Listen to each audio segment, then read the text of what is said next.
Oh my god, this might be it. This might be it. I think we're on to the last two zombies. This is the moment of truth. This could be the calling card. That was that was so easy. What the hell?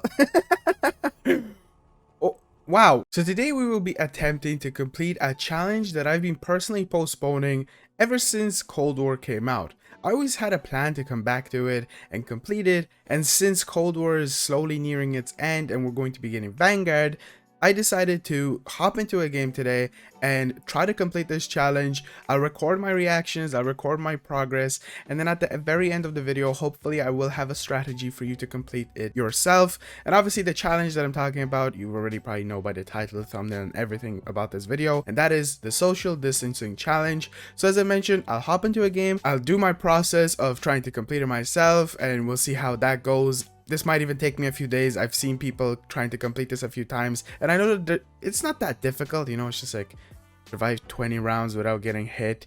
But, you know, it's going to be an interesting process, and there will be timestamps down below if you're wondering about any specific thing like that, you know, if you want to skip to the actual guide on how to do this and stuff like that. But before you do, be sure to subscribe, like the video, and yeah, let's hop into our first game. Now I'm deciding to do this on D Machine just because if you think about it, the only things you have to worry about are things like megatons and play counts apart from the normal zombies.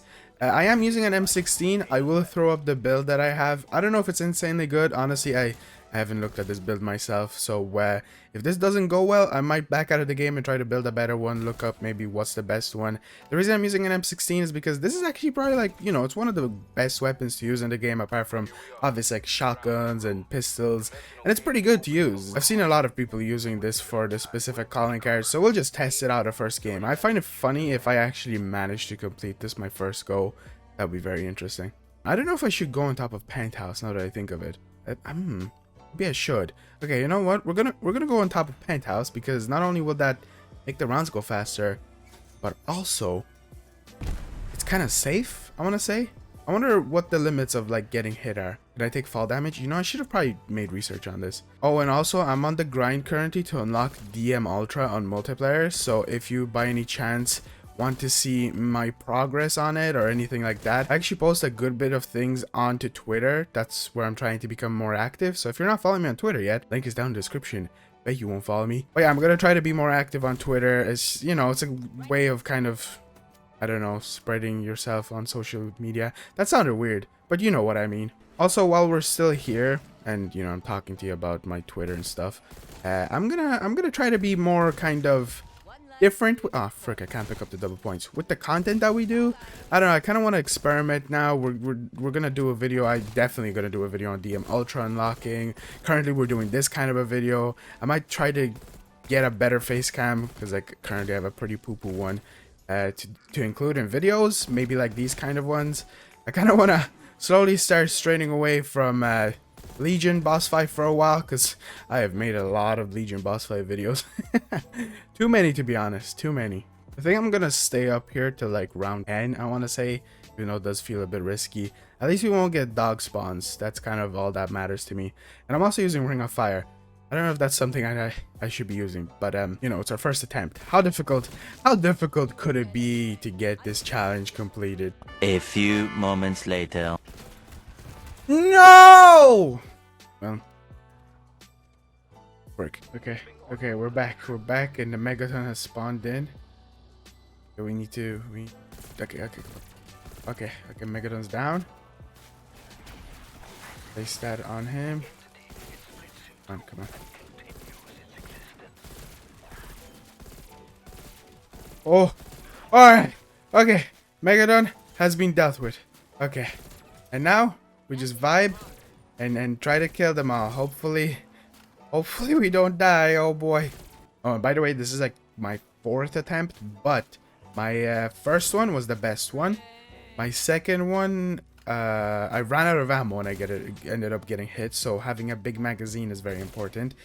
And the other ones, I don't remember. Oh, I had to just back out of a game. So I'm gonna run over here real quick and purchase ammo just because we don't want to run out of ammo. And quickly run back. I should have bought stamina up. Stamina up is important. And place a toxic growth here. Okay. Pick up the salvage. buy stamina up, just in case in the future. Oh frick! All right, so the megaton spawned in way earlier than I expected. All right, so this is gonna be scary now. All right.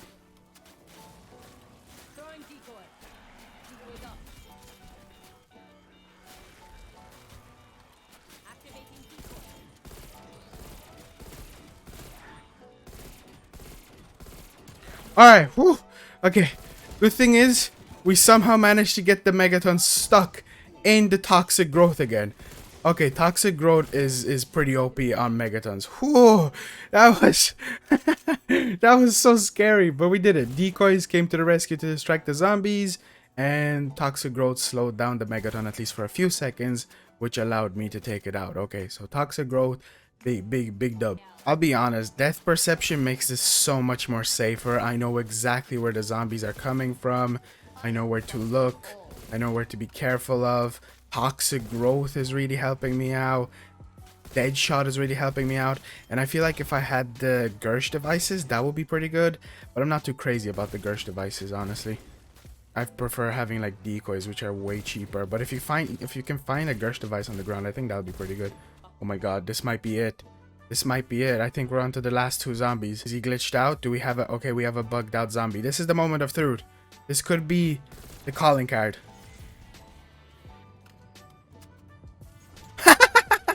That was so easy. What the hell? Oh, wow. I thought this was gonna take me like 2 or 3 days. Wow. That's all you have to do. Damn. Alright. That's it, I guess. Now let's get into the strategy and I'll explain everything to you as best as I can. Because holy frick.